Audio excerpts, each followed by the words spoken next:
As I venture to expound upon the principles that should govern a prince, it becomes imperative to draw from both historical precedent and the wisdom derived from the experiences of those who have navigated the treacherous waters of power. In reflecting upon the nature of principalities and the dynamics that sustain them, I come to a pivotal understanding. The success of a ruler is contingent not solely on fortune, but more crucially on virtue, an encompassing term for a prince's ability to shape his own fate through will, wisdom, and strength. The cornerstone of my discourse revolves around the acquisition and maintenance of power. One must acknowledge that principalities are either hereditary, passed down through bloodlines and customs, or new, acquired through arms and fortune. In hereditary states, the ruler's task is somewhat less arduous, for the people are accustomed to his family and are less inclined to upheaval. Yet, in new principalities, a prince must be vigilant and shrewd. He must understand the people, be they loyal subjects or potential adversaries, and navigate their temperaments with discernment born of calculation.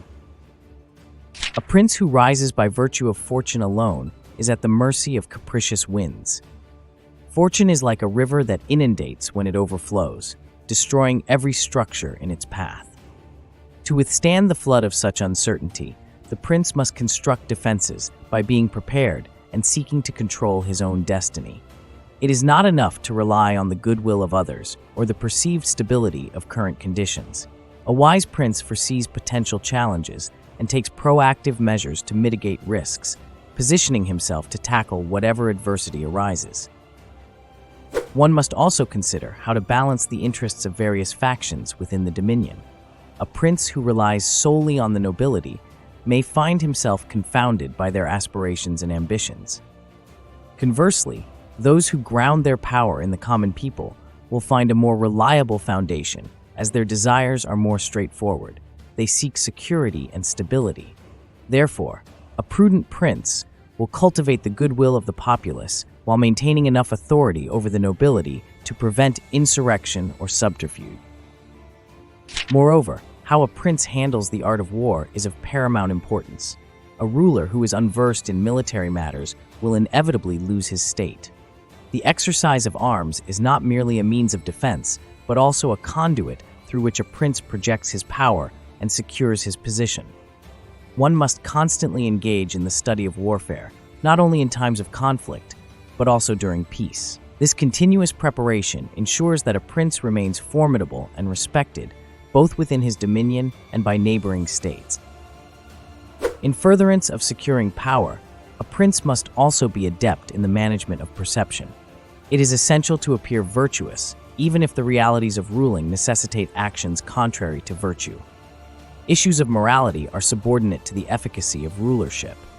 The prince must therefore be judicious in his actions, balancing mercy with cruelty, honesty with deception, as the context demands. The ultimate goal is the preservation of the state, and sometimes the ends justify the means. In sum, I articulate these principles not as isolated tenets, but as a cohesive strategy for effective governance.